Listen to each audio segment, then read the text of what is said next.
Buenos días, hermanos, Dios los bendiga.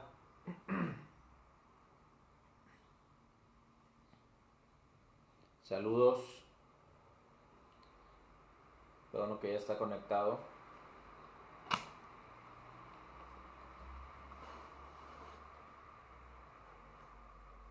Ya estamos listos para meditar en la palabra de Dios nuevamente, ¿verdad?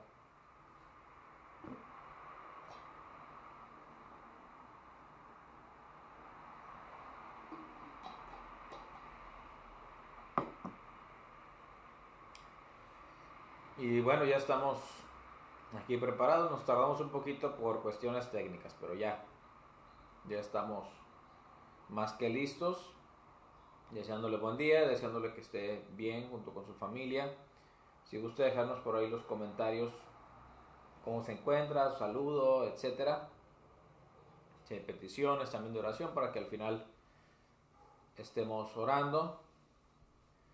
Y agradecemos a Dios por este tiempo. Agradecemos a Dios por la oportunidad que nos da de estar nuevamente enlazados a través de este medio. Ciertamente que ya extrañamos las reuniones presenciales, pues ya de hace tiempo. Tenemos ganas de vernos, de saludarnos en una reunión presencial, pero pues ahorita las condiciones están muy difíciles. He estado hablando con algunos hermanos también, bueno, toda la república, sobre todo el área norte, la región norte. He estado hablando con algunos compañeros pastores. Hace algunos días recibí la llamada de uno de ellos, quien está en una iglesia metodista acá en el distrito que se conoce como Manantiales, precisamente en la región 5 Manantiales. Está en Allende y bueno, ellos están también cerrados. Se está batallando en muchos sentidos. Al estar las iglesias cerradas se batalla en muchos sentidos. Cuando se está abierta, pues se batallaba a veces con muchos sentidos en las iglesias locales, pues cerradas con mayor razón. Pero pues gracias a Dios porque nos permite ser fieles al llamado, a la encomienda que nos ha dado el Señor de predicar su palabra. Dice Pablo, hablándole a Timoteo, a tiempo y fuera de tiempo. Entonces, pues por eso estamos aquí en este momento y espero que haya tomado un tiempo para meditar en el pasaje de la semana pasada, para meditar también en el pasaje que nos toca hoy, porque insisto, ya que usted y yo como iglesia estamos siguiendo el orden de Mateo, la predicación de acuerdo al orden de Mateo, el estudio del Evangelio de Mateo, pues nos resulta un poquito más fácil, más sencillo poder tener un panorama previo a cada domingo y con ello pues estar meditando en la palabra, estar buscando la dirección de Dios de acuerdo a toda la Biblia, no solamente a un pasaje en específico, para estar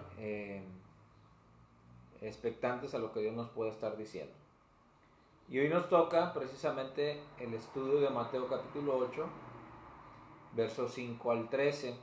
Y lo voy a leer, dice Mateo 8, 5 al 13. Entrando Jesús en Capernaum, vino a él un centurión rogándole y diciendo: Señor, mi criado está postrado en casa, paralítico, gravemente atormentado. Y Jesús le dijo: yo iré y le sanaré. Respondió el centurión y dijo: Señor, no soy digno de que entres bajo mi techo, solamente di la palabra y mi criado sanará.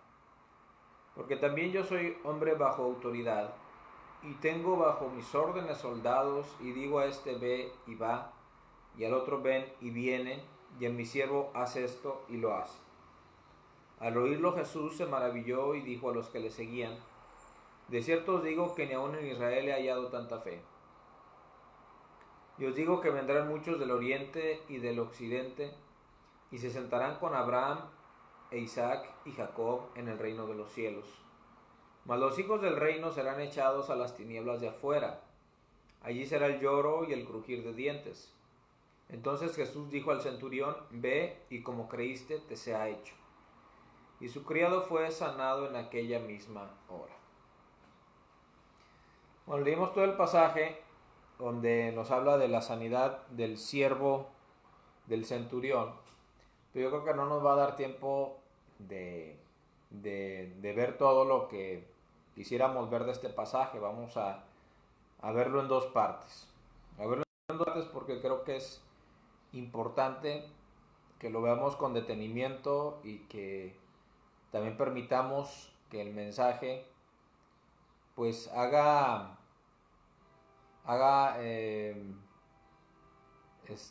un eco en nuestro corazón, nos hable, y que podamos también meditar, reflexionar acerca de lo que pueda estar diciéndonos a nosotros. No es el mensaje que se le conoce, que conocemos como el mensaje que trasciende. Esto fue dicho, fue escrito hace ya casi 2000 años, pero por cuanto la palabra de Dios es viva y eficaz, el mensaje va a trascender, y trasciende de tal manera que ha tocado el Evangelio, la palabra de Dios ha tocado muchas generaciones a lo largo ya de casi 2000 años, ¿no?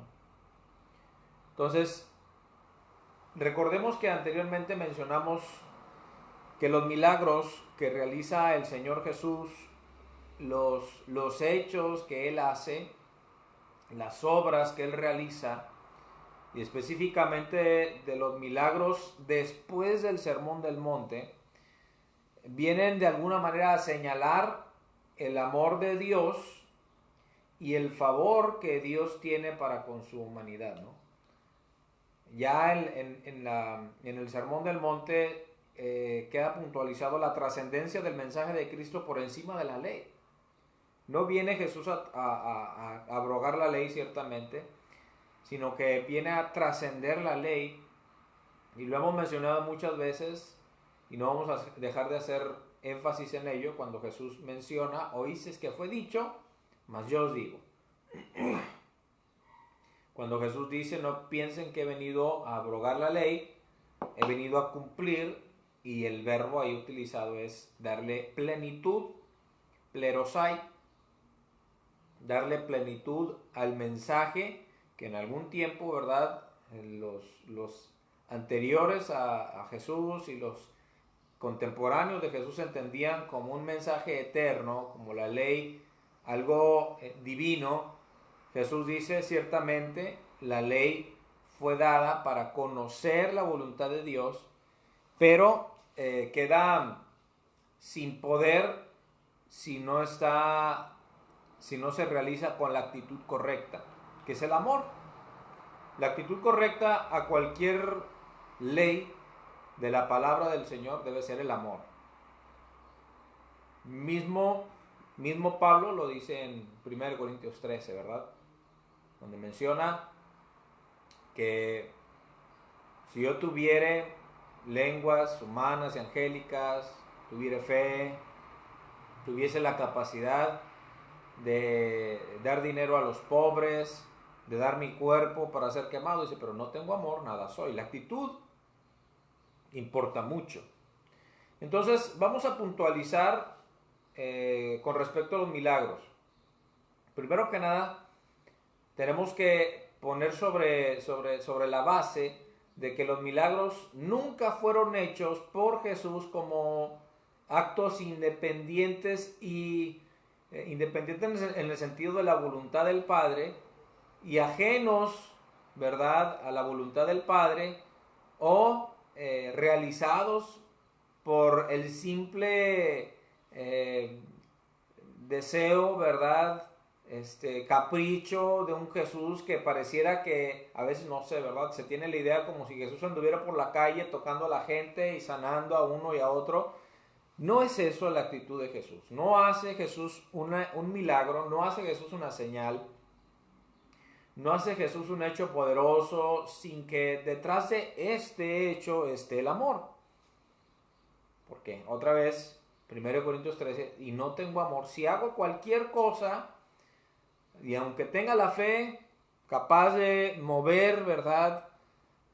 Un monte de un lado a otro, ¿verdad? Pero no tengo amor, dice, nada soy, de nada me sirve. Entonces, milagro significa estandarte. Para empezar, la palabra milagro, como nos aparece en los evangelios, tiene que ver con estandarte o señal. Es decir, sirve para mostrar, o propiamente, ¿verdad?, señalar algo. Por ello, cuando en el Evangelio de Juan Jesús menciona que sus obras y la palabra de Dios son testigos de que Él es el Mesías, menciona las obras que hago y la palabra. Las obras que hago y la palabra son testigos, dan testimonio de que vengo del Padre. Entonces los milagros siempre en el Evangelio de Jesucristo, en el ministerio de Jesús, son una señal que apunta a Él, además de la palabra, porque no solamente son los milagros, sino además de la palabra, que primeramente está la palabra, son una señal de que Él es el Mesías. Entonces no hace ningún milagro. Jesús, no vamos a mencionar, no mencionan los evangelistas, en el caso de Mateo, Marcos, Lucas, Juan, no mencionan ningún milagro que esté solamente ahí por mencionar que hizo algo Jesús. Tienen una intención. La intención es, primero que nada, señalar a Jesús como el Cristo, como el Mesías, como el ungido de Dios, y señalar también, de alguna manera, la línea coherente del mensaje propio y el enfoque de cada uno de los evangelios. Si usted se dedica a leer con detenimiento los evangelios, a analizar los evangelios, se va a dar cuenta que hay coherencia entre cada uno de las cosas que se mencionan en Mateo, el orden que hay en Mateo, las enseñanzas de Jesús que pone Mateo, que menciona Mateo, y que por ello también a algunos pareciera como si se contradijera, pero no es eso, simplemente que obedece al enfoque de cada uno de los escritores. Entonces esto es muy importante. Permítame tantito.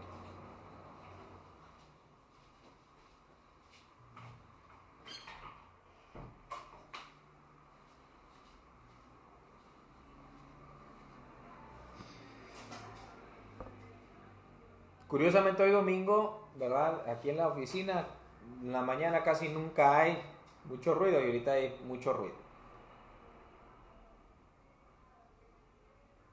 Entonces, primero que nada, los milagros son una señal, un estandarte, que indicaban, además de lo que dice la Escritura, las profecías cumplidas en Jesús que se hablan en la Escritura, que Jesús es el Cristo. Apuntan y señalan a Jesús como el Cristo. Ese es por primer punto. Tenemos que entender cuando veamos milagros. Otro aspecto que tenemos que entender con respecto a cuando veamos milagros en los evangelios es quiénes son los beneficiados con los milagros. Por ejemplo, aquí después del Sermón del Monte, después de que Jesús habla del Sermón del Monte, después de que Mateo menciona el Sermón del Monte, que Lucas no lo hace así, lo hace de otra manera. Y hay algunas diferencias entre lo que dice Lucas y lo que dice Mateo, de acuerdo al enfoque, de acuerdo a la intención del que escribe, de acuerdo, ¿verdad?, a los que van a recibir el mensaje. Aquí vemos entonces en Mateo que precisamente después del Sermón del Monte se colocan 3 milagros. Y si hablamos específicamente de Mateo, los 3 receptores de los milagros son personas con rasgos muy característicos, ¿no? La semana pasada, por ejemplo, hablamos del leproso. Y hablamos cuál puede ser el mensaje, ¿verdad?, de Mateo, lo que trata de plasmar Mateo en la mente de aquellos que leen o que escuchan la Escritura, que escuchan esta carta, este documento, hablando en cuestiones de la impureza de acuerdo a la ley. ¿Cómo Jesús es capaz de tocar a un leproso y sanar a un leproso que era considerado impuro de acuerdo a la ley? inmundo de alguna manera, ¿verdad? De acuerdo a la ley, del cual todos se escondían, del cual hasta los propios escribas le daban la vuelta, y cómo Jesús, ¿verdad? Su amor, su cuidado, el amor divino trasciende a la ley. Al sanar a alguien que de acuerdo a las leyes de higiene, ¿verdad? No debería formar parte de la congregación y claro, no poder ni siquiera, no debería acercarse un verdadero maestro, un escriba, una persona que había sido considerada como rabino, no podría ni debería acercarse a un hombre como este porque se iba a contaminar. Y Jesús no solamente lo sana, sino que se acerca a él, toca al leproso, lo sana, pero después de sanarlo, va y le pide que vaya y se presente con la ofrenda ante el sacerdote para que sea determinado su limpieza. Entonces esto es muy, muy, muy importante. Segunda persona en la cual se menciona un milagro es un centurión romano, el siervo de un centurión romano. Es decir, un gentil. Para los judíos, las personas eran ellos y el resto del mundo. Algo así como algunos argentinos, ¿no? Algunos argentinos se sienten que son ellos y el resto del mundo. Se creen como lo máximo. Se creían los verdaderos hijos de Dios. Recordemos que en Juan, en uno de esos diálogos que mantiene Jesús con los fariseos, dice: nosotros no somos hijos de fornicación. Nosotros somos hijos de Abraham. Había una jactancia religiosa, etnocéntrica, en los judíos de superioridad, a pesar, ¿verdad?, de estar bajo el yugo romano. Y Jesús hace un milagro en el siervo de un gentil. Y luego el tercer beneficiado de los milagros, que va en esta línea, ¿verdad?, sigue esta línea coherente, es una mujer. Es la suegra de Pedro. Ahora, ya lo hemos mencionado en algún momento, que las mujeres en los tiempos antiguos y específicamente en los tiempos de Jesús, para los judíos las mujeres eran consideradas poco menos que un animal. Algunos incluso mencionan que eran las mujeres consideradas para los judíos, ¿verdad?, como de menos valor que un asna. Y Jesús hace un milagro en la suegra de Pedro, en una mujer. Entonces, hay aquí una relación entre lo que menciona Mateo. No estoy diciendo que Jesús no haya hecho los milagros en estas personas, los hizo. Pero hay una idea de Mateo coherente entre lo que ha dicho antes, lo que ha puesto antes en relación a las enseñanzas de Jesús, los dichos de Jesús y lo que va a hacer Jesús. Y algo que va a unir, que sirve como enlace, es lo que mencionamos, ¿verdad?, también la semana pasada, en la última parte, los últimos versículos del capítulo 7. Cuando la gente escuchaba lo que Jesús enseñaba, la doctrina de Jesús, dice que la gente se admiraba porque Jesucristo les enseñaba como quien tiene autoridad, no como los escribas y los fariseos. Ahora, ya más adelante, la próxima semana, también vamos a hablar cómo este sentido de la autoridad que la gente veía en Jesús también está unido con lo que va a mencionar con respecto a la autoridad del centurión.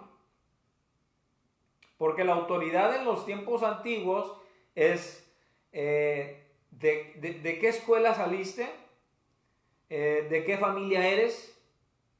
¿Y por qué andas haciendo lo que andas haciendo?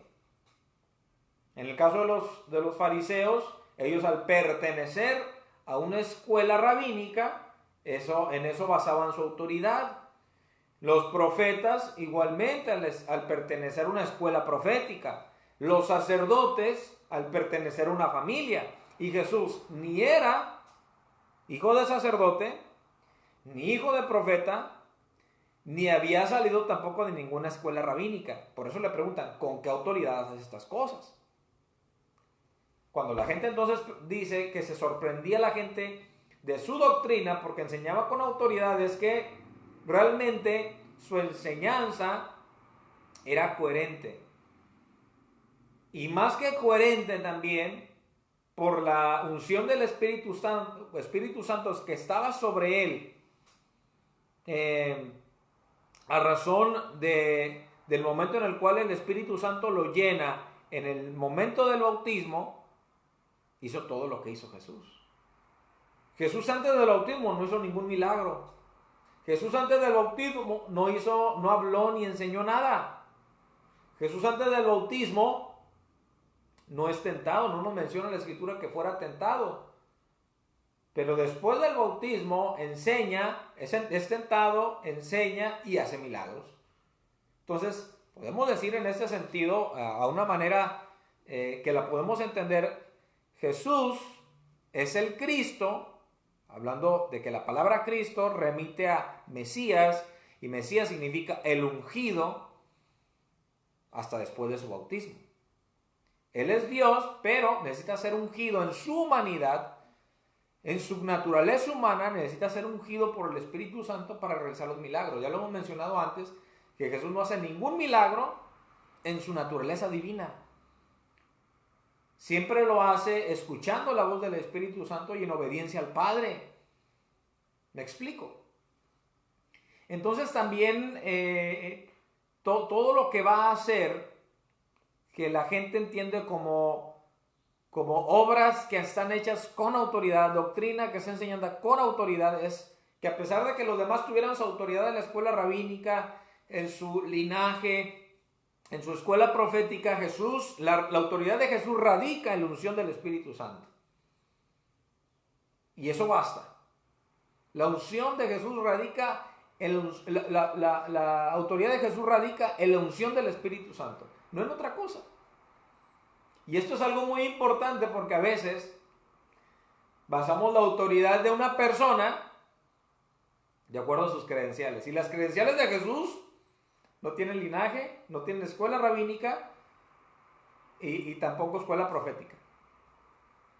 Las credenciales de Jesús es la unción del Espíritu Santo. Y Lucas lo menciona así: el Espíritu del Señor está sobre mí, porque me ha enviado, ¿verdad?, a dar libertad a los cautivos, a sanar a los enfermos, a predicar el año agradable del Señor. ¿En qué radican las credenciales de Jesús? En la unción del Espíritu Santo. Entonces, el propósito entonces de Mateo al incluir estos tres milagros, como la limpieza o la sanidad del leproso, la sanidad del siervo del gentil, de ese centurión romano, la sanidad de una mujer, está en recalcar, específicamente mencionar estos tres milagros. Lo hace de esta manera. No es como que tenemos que quitarnos la idea de que Mateo como que, bueno, ahora voy a escribir esto. ¿Ahora qué podré escribir? Pues ahora voy a hablar de un centurión que llegó por ahí una vez. No, Mateo está dándole orden y coherencia.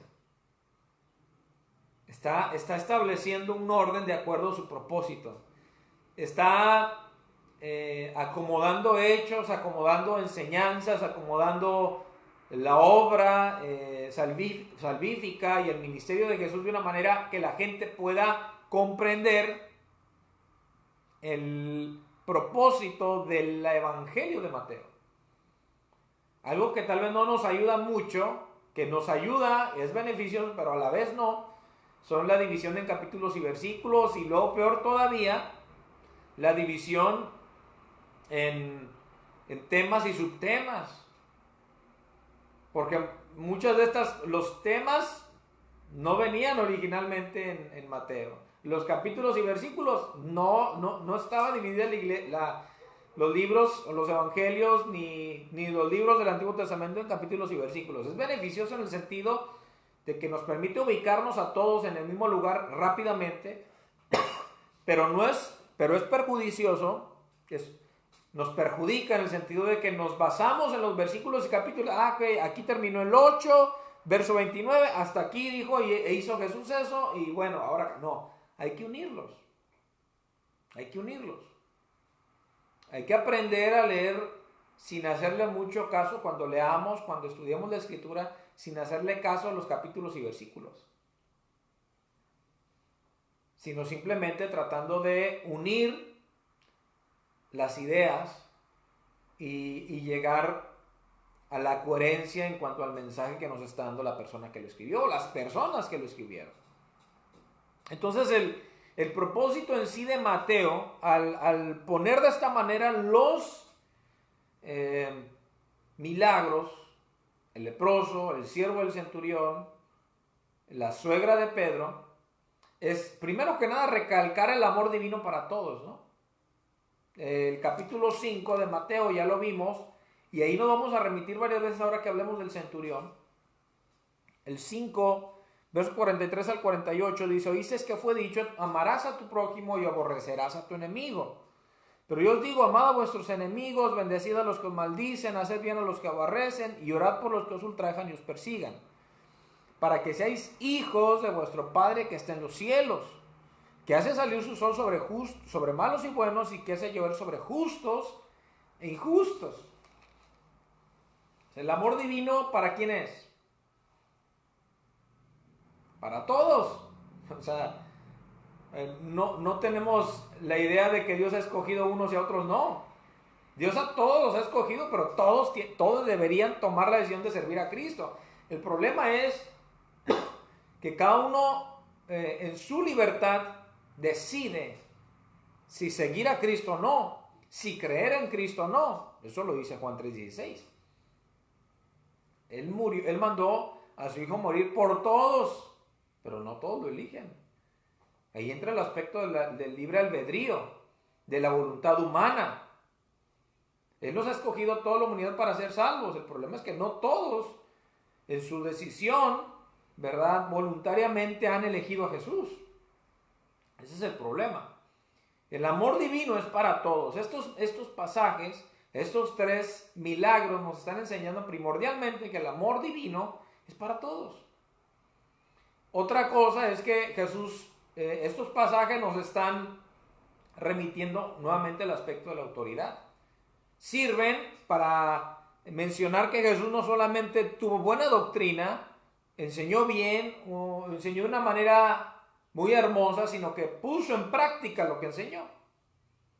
Y por último, también mencionar que la autoridad no solamente se trata de la elocuencia o de lo que él dice, sino que la autoridad está basada, ¿verdad?, en el poder del Espíritu Santo que actúa en él. Entonces, siguiendo esta línea, podremos entender mejor lo que Jesús hace al sanar al siervo del centurión. Dice el versículo 5 y 6. Entrando Jesús en Capernaum, vino a él un centurión rogándole y diciéndole: Señor, mi criado está postrado en casa, paralítico, gravemente atormentado. Ya anteriormente, Jesús en el Sermón del Monte nos explica cuál debe ser la actitud del discípulo con respecto al trato con el gobierno opresor. El verso 38 al 41 del capítulo 5, por eso les mencioné hace un momento que vamos a remitirnos varias veces a este pasaje, nos dice: oísteis que fue dicho, ojo por ojo y diente por diente. Pero yo os digo, no resistáis al que es malo. Antes, a cualquiera que te hiere la mejilla derecha, vuélvele también la otra. Y al que quiera ponerte a pleito y quitarte la túnica, déjale también la capa. Y a cualquiera que te obliga a llevar carga por una milla, ve con el 2. Cuando hablamos del Sermón del Monte, mencionamos que en este caso, hablando del ponerle otra mejilla, de que el que te quiere quitar la túnica, dale también la capa, de que no resistas al malo, nos está enseñando aquí Jesús, la enseñanza de Jesús en el Sermón del Monte a sus discípulos, porque dice que subiendo al monte, dejando la multitud, subieron a él sus discípulos y les enseñó a ellos diciendo, y empieza el Sermón del Monte. La enseñanza a los discípulos es que el discípulo tiene que tener la capacidad, de acuerdo a la obra del Espíritu Santo en su corazón y en su vida, de evitar tomar justicia por su propia mano. De evitar tomar justicia por su propia mano, y que también el creyente, el discípulo, tiene que renunciar a su derecho de ejercer justicia sobre el otro. Por eso dice, oísteis que fue dicho, ojo por ojo y diente por diente, más yo os digo. Entonces aquí Jesús está poniendo en práctica el amor al que oprime al pueblo, el amor a aquel que nos hace daño, y un amor no solamente de palabras, sino un amor de acción, un amor que compromete, un amor que se derrama por el otro, a pesar de que el otro no me haya tratado tan bien. Mire, como maestro Jesús nos enseña que el actuar del Hijo de Dios es el fruto del Espíritu Santo. No es una obediencia a la ley por sí misma, sino una obediencia a la ley por el amor al prójimo. Romanos capítulo 13. Voy a invitar a que busque Romanos 13.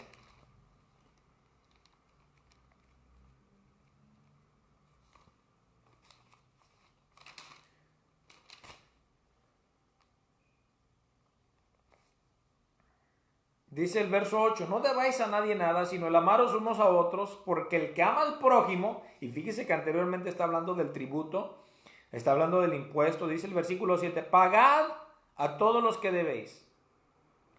Al que tributo, tributo. Al que impuesto, impuesto. Está hablando Pablo. Al que respeto, respeto. Al que honra, honra. No debáis a nadie nada, sino el amaros unos a otros, porque el que ama al prójimo ha cumplido la ley. Porque no adulterarás, no matarás, no hurtarás, no dirás falso testimonio, no codiciarás. Y cualquier otro mandamiento en esta sentencia se resume: amarás a tu prójimo como a ti mismo. Dice, el amor no hace mal al prójimo. Así que el cumplimiento de la ley es el amor.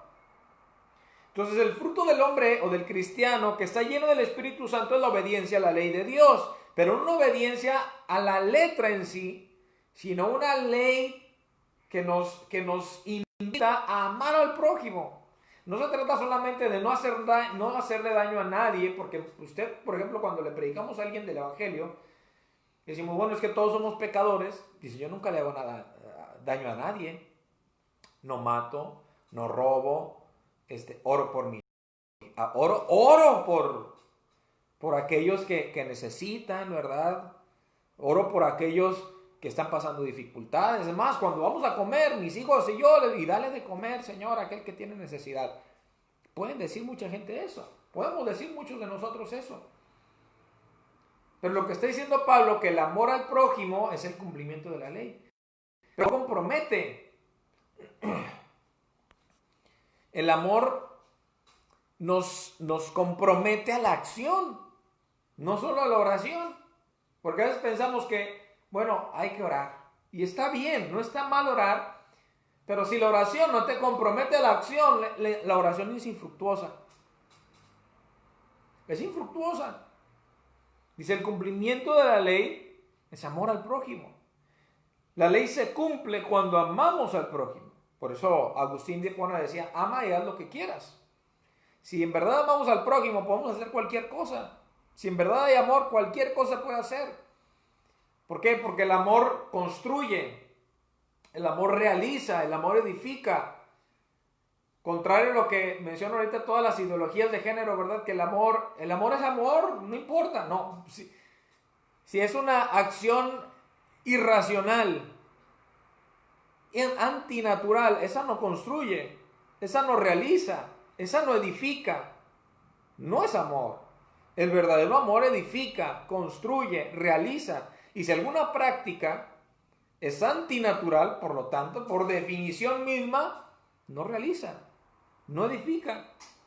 Entonces, cuando ese hombre se acerca, este centurión romano se acerca, imagínese usted este hecho, porque no se acerca a cualquier persona, se acerca un centurión romano, se acerca una persona que ha oprimido al pueblo, que ha obligado a muchos de los connacionales de Jesús a llevar la carga una milla. Se acerca una persona que, bueno, se tiene en las historias, ¿verdad? En los relatos de historia de la antigüedad, que la práctica de los romanos es que estos llegaban y violaban a las mujeres de las diferentes aldeas o comunidades en donde llegaba el imperio romano. O sea, esto lo vemos incluso hoy, esto lo sabemos incluso hoy. Incluso hoy sabemos que cuando un país, el ejército de un país llega a otro a conquistarlo, se cometen muchas injusticias contra civiles que ni la deben ni la temen. Entonces imagínense eso hace 2000 años, igualmente ocurría. Entonces cuando vemos un centurión, estamos viendo a una persona que es despreciada por los judíos, una persona que es odiada por los judíos, una persona que los judíos les desean el peor de los males. Que cuando Jesús dice, y a cualquiera que te pide que te lleve una milla, no le lleve solamente una, sino llévale dos, todos se quedaron pensando, ¿cómo es posible que Jesús nos pida que ayudemos a aquel que nos oprime? Que cuando le llevan una moneda, ¿verdad? A Jesús le dicen, dinos, ¿hay que darle tributo a César, sí o no? Y Jesús les dice, al César lo que es del César y a Dios lo que es de Dios. Y lo dice Pablo, ¿verdad? Aquí en Romanos capítulo 10, no deban nada a nadie, al que tributo, tributo, al que honra, honra, al que impuesto, impuesto, al que respeto, respeto. En pocas palabras, Pablo ahí está diciendo lo que Jesús enseñó. Darle al César lo que es del César y a Dios lo que es de Dios. ¿Y al César qué le toca? Pues el impuesto. Al César qué le toca? Pues el tributo. Ahora, nosotros ahorita tenemos una idea y nos quejamos, y yo creo que está bien, no está mal necesariamente, que digamos estamos en una supuesta democracia en la cual no nos parezca cómo se utilizan, ¿verdad?, los recursos de los impuestos, porque vemos las calles sin carpeteo, vemos sin alumbrado, y vemos tantas deficiencias y se supone que estamos pagando impuestos. Hermanos, en la antigüedad, en los tiempos de los imperios, en este caso el imperio romano, el tributo no es un impuesto como el nuestro, que viene para mejoras de la comunidad. El tributo era lo que le tocaba al pueblo que había sido conquistado, darle al conquistador. Y no es de que el conquistador, como el César, los romanos, estuvieran pensando, bueno, bueno, este es nuestro pueblo que hemos conquistado, ¿cómo podemos hacer mejoras? No, ellos simplemente llegaban a sangrar a la comunidad. Por eso es ilógico, de una manera humana, de una manera en cuanto a justicia, que a veces todos estamos pensando en cómo retribuir a aquel que nos hace mal. Ahora me la debe, me la paga. Qué bueno que le vaya mal. Que Jesús diga, si alguien te invita, te pide que le lleves la carga una milla, no solamente le lleves una, sino le lleves dos. Que Pablo diga, no debas nada a nadie, el que impuesto, impuesto, tributo, tributo, honra, honra, respeto, respeto. No debas nada a nadie. Y luego termina diciendo, por así decirlo, o encerrando esa enseñanza en el verso número 13, capítulo número 13, verso 10, diciendo, el cumplimiento de la ley es el amor. Es ilógico. Es algo que no le gusta a nuestro ego. Queremos ver justicia. Y yo creo que muchos, si estuviéramos hablando de la gente que rodeaba a Jesús, ver a un centurión rogándole a Jesús que fuera a su casa o rogándole que hiciera algo por el siervo de este que está enfermo, tal vez todos estaban esperando, Jesús, esta es la oportunidad de hacer lo que se arrastre. Porque cuántas veces nosotros como comunidad le pedimos y rogamos misericordia con respecto a sus injusticias, con respecto a sus maltratos, y no tuvieron misericordia. Y tal vez todos los ojos estaban puestos en Jesús diciendo, esta es la oportunidad, que se arrastre, que ruegue, que pida, que suplique, y al final no le des nada. Y al final no le hagas nada. Dice, se acercó este hombre pidiendo, Señor, mi criado está postrado en casa, paralítico, gravemente atormentado. Y pudo haber dicho, insisto, la multitud o la gente que está alrededor de Jesús, aquí es donde Jesús. Qué gusto me da ver que la gente se arrastra. Hay personas que así piensan. Hay personas que dicen, ¿verdad que la vida da muchas vueltas? Quiero que se ponga usted a pensar en esa persona que en algún tiempo lo humilló, en algún momento lo ha humillado, en algún momento ha hecho algo en su contra, o que han pasado los años y en años pasados hizo algo en contra suyo de su familia, y la vida da muchas vueltas, y que usted se le dé la oportunidad de que llegue a pedirle a usted un favor, ¿qué haría? ¿Qué haría?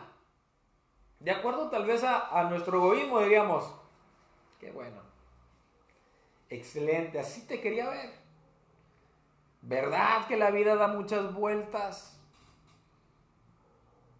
Tal vez todos aquellos que estaban rodeando a Jesús esperaban que Jesús en ese momento aprovechara la oportunidad para ver que un centurión romano se arrastraba suplicándole ayuda. Jesús pudo haber decidido aprovechar esa oportunidad, hermanos, para recriminarle alguna mala acción de los militares romanos, ¿verdad? Ah, sí, ahora vienes a pedirme ayuda, pero acuérdate, tal vez a Jesús le tocó en su juventud, tal vez, muy probablemente le tocó en su juventud a Jesús recibir la orden de un romano para que le llevara la carga una milla. Y no se podía negar. Tal vez Jesús pudo haber utilizado esa oratoria en ese momento para poner el dedo en la llaga, ¿no? Yo creo que hablando de nuestra carne, de nuestros deseos, de nuestros anhelos, todos tenemos un deseo del ojo por ojo y diente por diente. Nos gustaría ver que aquel que nos hizo daño venga arrastrándose a pedirnos ayuda. En nuestra carne, en nuestro yo humano, que no está sujetado a la ley del Espíritu, cualquiera desearía, ¿verdad? Qué bueno, me da gusto. ¿Qué diría, verdad, un político? Recuerdo que hace algunos años, cuando cierto partido político no fue apoyado en el área de la región carbonífera, y aunque la gobernatura la ganó ese partido político, recuerdo que hace algunos años la gobernatura la ganó el partido político aquí en Coahuila, pero en la región carbonífera fue de donde más abandonaron ese partido, donde menos votos recibieron. Al cabo de los años la región carbonífera se empezó a venir abajo por la falta de apoyo del gobernador en turno. ¿Qué haría un partido político? ¿Qué haría un político si alguno de aquellos que no votó por él fuera a pedirle ayuda? No lo ayudaría, porque si tú eres azul, tú eres tricolor, tú eres moreno, tú eres, no sé. ¿Qué haría un político? Nos remitimos al capítulo 5. Si hablamos de la gente común, si hablamos de la gente que no conoce a Dios, si hablamos de la gente que no ha tenido una experiencia con Dios, dice Jesús que así se comportan los gentiles. Así se comporta la gente que no es hija de Dios, dice. Pero ustedes, dice en el versículo 44, pero yo os digo, amad a vuestros enemigos, bendecid a los que os maldicen, haced bien a los que os aborrecen y orad por los que os ultrajan y os persiguen, para que seáis hijos de vuestro Padre Celestial, que hace salir su sol sobre malos y buenos, y que hace llover sobre justos e injustos. ¿A poco? ¿Cómo creen que Dios actúa cuando una persona se acerca a Él? Llorando. ¿Ustedes creen que Dios dice, porque a lo mejor nosotros lo haríamos, ¿verdad? Ahora sí vienes a buscarme. ¿Usted cree que Dios es así? Si usted cree que Dios es así, le hace falta conocer a Dios. Dios no dice, mira, ahora sí. No, nosotros nos sentimos mal porque sabemos que a veces buscamos a Dios cuando necesitamos. O que le exigimos a Dios cuando necesitamos, pero cuando se trata de nuestra responsabilidad, nos olvidamos. Mientras nosotros estemos bien, mientras todo esté bien, nosotros ni nos acordamos de Dios, ni nos acordamos de nuestras responsabilidades, ni nos acordamos de la iglesia, ni nos acordamos de nada, o sea. Pero luego cuando sabemos que necesitamos de Dios, sentimos esa carga en la conciencia de decir, ahora cómo voy a ir a pedirle. Por eso dice que este hombre fue rogándole a Jesús. Un centurión pidiéndole a un opresor pidiéndole a un oprimido. ¿Qué haríamos usted y yo si alguien de otra religión, católico, testigo de Jehová, o peor aún, si un pastor de alguna iglesia que en el pasado nos lastimó, vinieran a pedirnos ayuda? ¿Qué haríamos? ¿Cómo actuaríamos? ¿Qué haría hoy la población monclovense si un policía requiere nuestro auxilio? Hace 3-4 semanas se supo que 3 elementos de la policía abusaron sexualmente de una monclovense. Y usted ve los comentarios, no sé, donde no estén involucrados estos 3 elementos, que es terrible, que tienen que pagar de acuerdo a la justicia, eso es otro asunto. Pero a veces nosotros cuando vemos que algunos elementos han cometido un error, catalogamos a todos por igual. Y por ejemplo, a veces, ahora hace menos de una semana, aquí en la gasolinera que está en el límite de Monclova y Frontera, tristemente un despachador fue asesinado por un drogadicto. Al parecer, es el presunto responsable, el principal sospechoso. Un drogadicto llega a tratar de quitarle el dinero que tenía consigo antes de las 11 de la noche, yo creo calculando que ya era el cambio de turno, para poder llevarse lo más posible del robo. Lo amenaza y al resistirse la persona lo mata con un golpe en la cabeza con un martillo. Y usted ve las noticias y luego ve los comentarios y empieza la gente a agredir verbalmente a toda la policía y a decir que y tal vez muchas cosas son ciertas, pero aprovechamos cualquier oportunidad para señalar el error del otro, aunque no esté personalmente involucrado el otro. Pero le empiezan a echar a todos los policías. Y hay policías buenos, también los hay malos. Pero ¿qué haría la población monclovense si hoy hubieran tirado a un policía con necesidad de ser auxiliado? Muchos dirían, qué bueno. Muchos dirían, qué bueno, porque así también 3 de ustedes abusaron de una monclovense. Qué bueno, me da gusto. Y sin deberla ni temerla. Tal era el caso entonces, hermanos, de los soldados romanos. Eran corruptos, abusivos, violadores, asesinos, ladrones. Y cuando se acerca a Jesús, un hombre, este romano, este centurión romano, no exigiendo, sino que llega rogando por clemencia, que es la fuente inagotable del amor divino. Y el hombre solamente menciona su preocupación. ¿Qué cree que hace Jesús? Jesús dice, yo iré y le sanaré. Oiga, aquí hay algo muy profundo.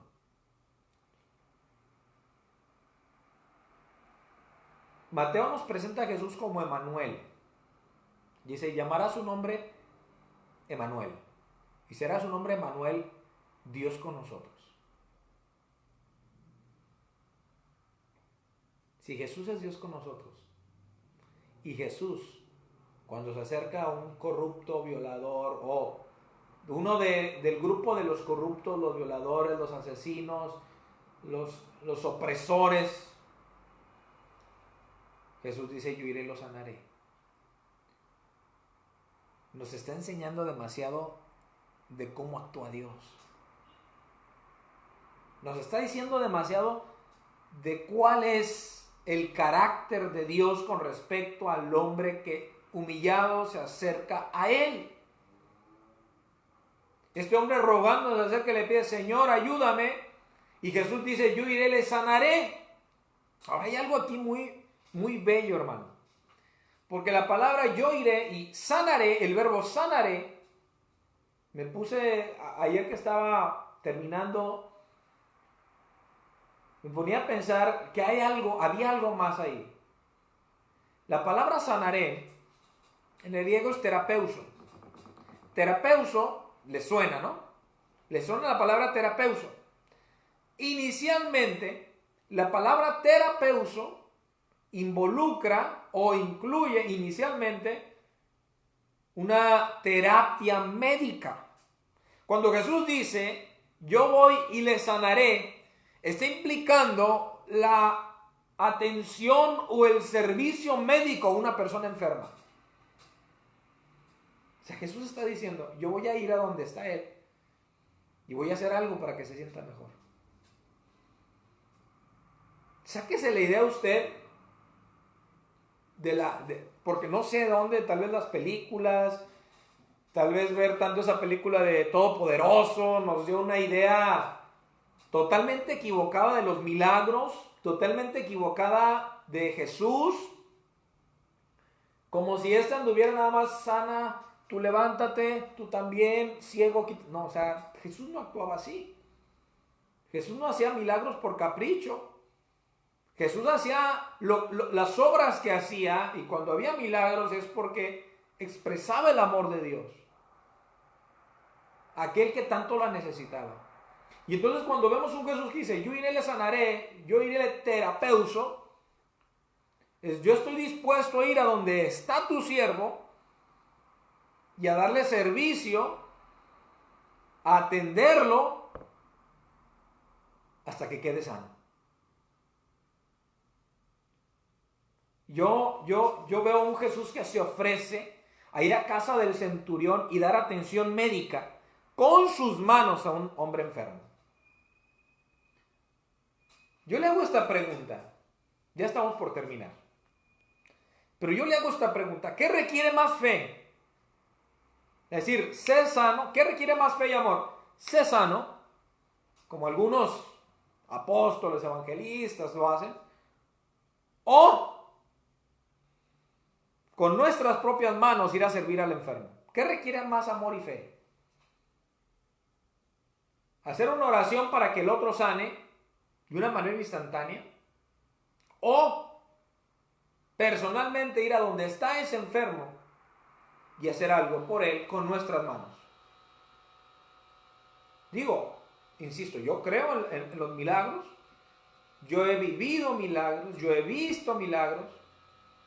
Pero yo también he visto cómo personas han encontrado y han visto el amor de Dios no a través de un milagro inmediato, sino a través de la vida del servicio de un hijo de Dios. Ya les di el ejemplo de don Raúl, ¿no? ¿Recuerdan? Espero que sí, si no veo que no me ponen atención. Pero don Raúl era un viejito vecino de una iglesia allá en Nueva Rosita, donde antes de irme al seminario fui a servir. Ese viejito tenía diabetes. Y en aquellos días, cuando yo estaba viviendo en esa casa, pues le habían amputado unos dedos del pie. Y la hermana, la esposa del pastor, pues estudió enfermería. Entonces yo recuerdo que tal vez cada tercer día, una vez a la semana, no sé exactamente cada cuándo, pero semanalmente La esposa del pastor iba y limpiaba y le hacía curaciones al pie de don Raúl. Y a mí me tocaba, pues yo no sabía hacer eso, entonces a mí lo que me tocaba era que me gritaba don Raúl, Josué. Ahí cuando estaba en la casa me gritaba, iba, ¿qué se le ofrece a don Raúl? Me traes por favor medio kilo de tortillas. Iba y le compraba tortillas. ¿Me puedes traer esto? O me tocaba hacerle de comer. Bueno, cuando ya me fui al seminario, un día regreso a visitarlos y don Raúl se iba en su sillita. Una de las sillas la utilizaba como tipo andaderas. En una silla de esas viejitas, tipo tipo de la escuela, ¿no? Donde estaban los pupitres. Y en esa apoyaba la pierna que le habían amputado y la arrastraba y con la otra avanzaba hasta llegar al templo. Yo recuerdo que cuando recién conocimos a don Raúl, él lloraba mucho y amargamente lloraba porque su familia lo había abandonado. Su familia no lo cuidaba, su familia no quería saber nada de él. Yo no sé en otro tiempo cómo pudo haber sido don Raúl. Es muy probable que haya sido una persona muy dura. Es muy probable que haya cometido errores en el pasado. Pero recuerdo que lloraba amargamente. Y muchas veces se les decía que si quería ir al templo y no quería ir. Hasta que pasado el tiempo lo veía dentro del templo, adorando a Dios. Y testificando. Y aquí es donde mi pregunta, ¿verdad? Es que muchas veces Dios obra de diferente manera a través de su cuerpo, que somos usted y yo. Pero Dios obra muchas veces no de la manera en que quisiéramos nosotros o pensáramos nosotros que tiene que hacerlo. Una oración de sanidad y listo. A veces Dios dice, ve y haz algo. Y Jesús dice, yo iré y le sanaré. Lo que está Jesús implicando, lo que podríamos entender que está implicando el yo iré y le sanaré, es yo voy y le sirvo y le doy atención hasta que se recupere este hombre. Jesús no solo atendió al escuchar al centurión, a ese opresor que estaba necesitado, sino que estaba dispuesto a ir a la casa de este para hacer algo en su favor. Así es el amor de Dios.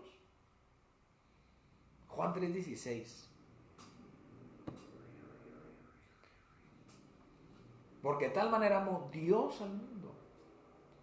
Los actos de amor al prójimo, hermanos, no son el producto de una vida ética. Es decir, no, es que tengo que hacerlo. Es que yo tengo que ayudar. Los actos de amor al prójimo en la vida del creyente no tienen ningún mérito porque simplemente son el fruto de la llenura del Espíritu Santo. Entonces, cuando hacemos algo por el prójimo, pues muchas veces vamos a hacer algo por aquel prójimo que nos ha oprimido, que nos ha lastimado, que nos ha humillado y que hasta nos ha corrido. Porque eso hizo Jesús con el centurión. ¿Cuál es el fruto del Espíritu? Recuerda, mas el fruto del Espíritu es amor, gozo, paz, paciencia, benignidad, bondad, fe, mansedumbre y templanza. Empieza por el amor.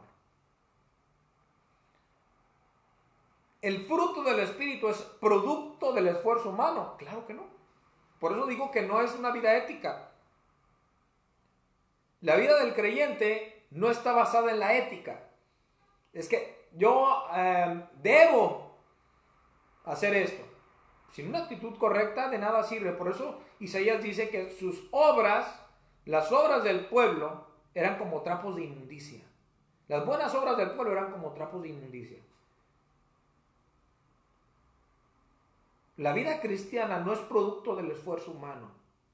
Es el resultado de una vida que se ha entregado voluntariamente a Dios. Jesús sanó. Jesús sirvió.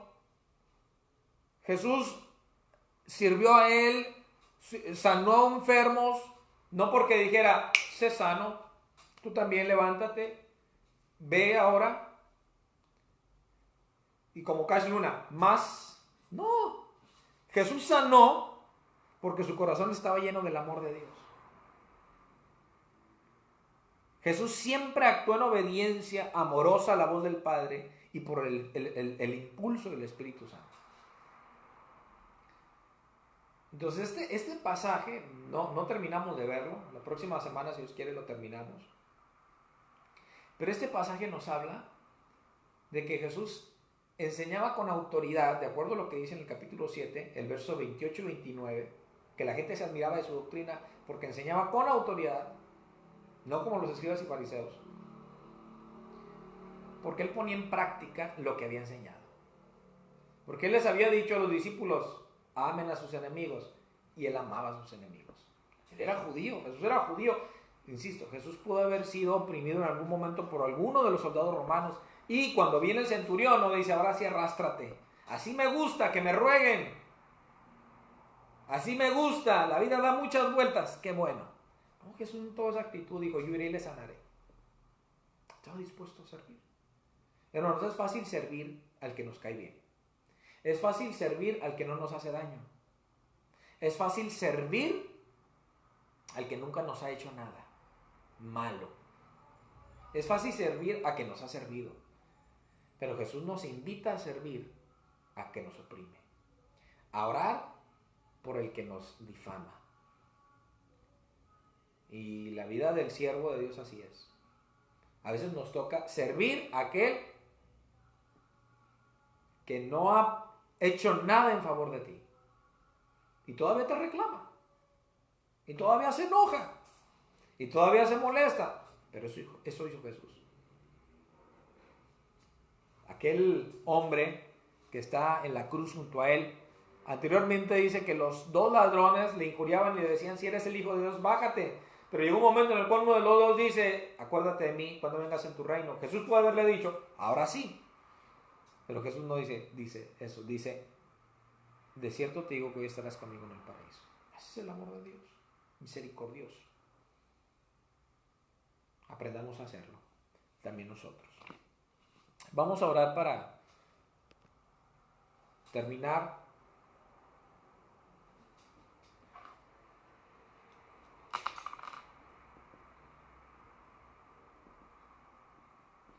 Le doy los avisos. El día martes, si Dios quiere, tenemos nuestro culto de oración. Voy a invitar a mi hermana Laura Pereira, si nos puede ayudar este día martes a las 8, el culto de oración. Tenemos el miércoles también nuestro culto de media semana con meditación de la palabra a las 8. Y bueno, creo que por ahí mi esposa se pone de acuerdo con el cita y los que gusten agregarse al estudio los viernes a las 8 de la noche. Y el próximo domingo también obviamente a las 11 de la mañana. Vamos a orar por este tiempo, por los diezmos, las ofrendas que se recojan. Le invitamos a que en la medida de sus posibilidades, en la medida y la proporción de la bendición que Dios le ha dado, pues se ponga en comunicación con un servidor o con la hermana Laura para hacer llegar las ofrendas o diezmos que usted ya haya destinado en obediencia y en amor a Dios. Así es que agradecemos por la provisión del Señor nos ha dado, pero pues sí le recordamos nuestra responsabilidad cristiana como miembros de nuestra iglesia a estar enviando nuestras aportaciones. No es obligatorio, nada de lo que hacemos es obligatorio, simplemente lo hacemos como un acto de obediencia y gratitud al Señor también. Entonces vamos a orar por los diezmos y ofrendas en este momento. Y para terminar,